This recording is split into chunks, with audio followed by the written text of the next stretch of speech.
काल अनिल देशमुख असं म्हणाले, राष्ट्रवादी काँग्रेस शरदचंद्र पवार गटाचे नेते आणि राज्याचे माजी गृहमंत्री, की चांदीवाल आयोगाचा अहवाल सार्वजनिक करण्यात यावा.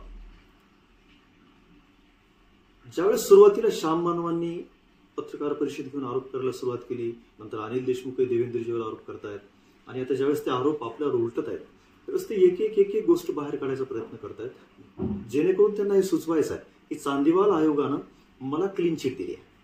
वस्तुस्थिती काय आणि प्रकरण काय आपण एकदा बघू. परमवीर सिंग मुंबईचे पोलीस आयुक्त, ज्यांची नेमणूक गृहमंत्री म्हणून अनिल देशमुखांनी केली आहे, त्यांनी अनिल देशमुखांवरती असे आरोप केले की 100 कोटी रुपयाची खंडणी गोळा करण्याचे अनिल देशमुखांचे, दर महिन्याला गोळा करण्याचे अनिल देशमुखांचे आदेश आहेत.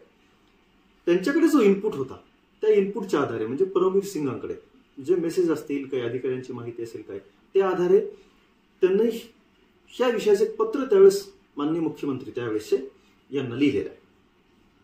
मग त्यात तत्कालीन सरकारनं ह्या आरोपाची चौकशी करण्यासाठी चांदीवालांचा आयोग, केयू चांदीवालांचा आयोग त्याची नेमणूक केली.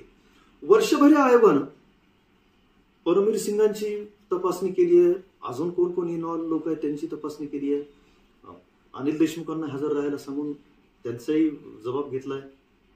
चांदीवाल आयोगानं अहवाल दिला नाही का, तो दिलाय. कोणाकडे दिलाय? उद्धव ठाकरे साहेब ज्यावेळेस मुख्यमंत्री होते त्याच वेळेस 26 एप्रिल 2022 चांदीवाल आयोगानं अहवाल उद्धव ठाकरे साहेबांकडे सुपूर्द केलाय. जर चांदीवाल आयोगानं यांना क्लीन चिट दिली असती तर विचार करा, तत्कालीन मुख्यमंत्री यांच्या पक्षाचे नेते शरद पवार साहेब, काँग्रेस या सगळ्यांनी दुसऱ्याच दिवशी तो ओपन केला असता, सार्वजनिक केला असता. पण नंतरचे 2 महिने ज्यावेळेस त्यांचं सरकार आहे 2022 मध्ये जूनच्या मध्यापर्यंत, तोपर्यंत हा अहवाल काय आला नाही.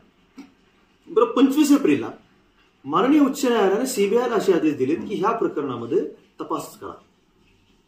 तपास केल्यानंतर मग तपास करताना सीबीआयने आयपीसीचे काही ऍक्ट आणि अँटी करप्शन ऍक्ट मध्ये गुन्हे दाखल केलेत अनिल देशमुखांवरती. त्यापूर्वीच नोव्हेंबर 2021 ईडीनं अनिल देशमुखांवरती ह्या पूर्ण प्रकरणामध्ये तपास करताना पीएमएलए अंतर्गत गुन्हा दाखल केलाय. इथं कुठे मनी लॉन्ड्रिंग आहे काय का याचा तपास चालू आहे. म्हणजे आत्ताही अनिल देशमुख सीबीआय ईडीच्या जामिनावरती बाहेर आहेत, खटला संपलेला नाही. जर माननीय उच्च न्यायालय सांगत असेल की तपास करा, तर खंडणीच्या प्रकरणामध्ये, करप्शनच्या प्रकरणामध्ये 100% तथ्य आहे. चांदीवाल आयोगाचा अहवाल अनिल देशमुखांचं सरकार सार्वजनिक करत नसेल तर अनिल देशमुख जे खंडणीच्या आरोपामध्ये गुन्हेगार आहेत किंवा करप्शनमध्ये गुन्हेगार म्हणून समोर आले त्यामध्ये 100% तथ्य आहे. आता देवेंद्रजीवर आरोप करताना आपल्या अंगावर या सगळ्या गोष्टी येत आहेत म्हणून अनिल देशमुख एक एक मार काढतायत. पण मला वाटतं वस्तुस्थिती महाराष्ट्रापासून लपलेली नाहीये.